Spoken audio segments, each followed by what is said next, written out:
Ho amin'ny taranja baskety indray dia niditra tamin'ny andro faharoa tamin'ity faran'ny herinandro ity ihany koa ny fifanitsanana amin'ilay fifaninanana karakarain'ny RDG ho fankalazan'ny 15 taonany fifaninanana izay nampitondraina ny anarana Aleoup, ny kianja Firesakina 67 hectara, ny kianja Natambarinandrina ary ny kianja ny SK Tanimena moa no nandray ny fifanitsanana ho an'ny boriboritany voalohany, ny boriboritany fahatelo ary ny boriboritany fahaefatra tamin'ity andro faharoan'ny Aleoup ity. Natao tany Côte d'Ivoire zany tamin'ny 14, 15, 16 septembre dia iray zany zao programme eto amin'ny eran'izao tontolo zao amin'ilay hoe FIBA hoanina dia nanasa moa zany nizarovany FIBA amin'ilay alalan'ilay WIBC le fikambanany raisam-pirenena ao am-panazatra zany dia nasana tany daholo ny entraîneur francophone, ny instructeur francophone dia za zany anisan'ny tany dia nisy gasy iray ihany koa Tojra Samuel tany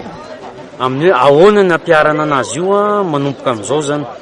dia nisy manam-pahaizana telo ny tonga tany, nisy Amerikana dia nisy Australiana dia nisy Suisse anankiray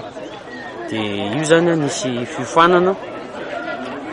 mba hoe ahoana ny anovana sy ampiakarana lenta ny basket ety Afrika. Tiana manamarika fa raha ny vehivavy farany teo zao raha nanaraka tsika Nigeria zao tafiditra ao amin'ny 8 première tia eran'izao tontolo zao, Sénégal 12 première. Noho izay zany maninona koa moa zany raha ohatra ka tsika malagasy koa zany mampiakatra ny avolenta ny basket eran'izao tontolo zao. Zay zany ny tena natao tany nandritra ny 2 andro sy tapany. Ny tohan'izany zao dia ny miova ny fomba fitondrana ny fiofanana zany na ho atsika eto Madagasikara na ho any eran'izao tontolo zao. Zany hoe le izy zany zao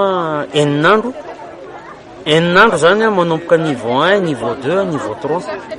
Raha coach amin'ny basket indray zany izy iny mbola mijanona 7 andro zany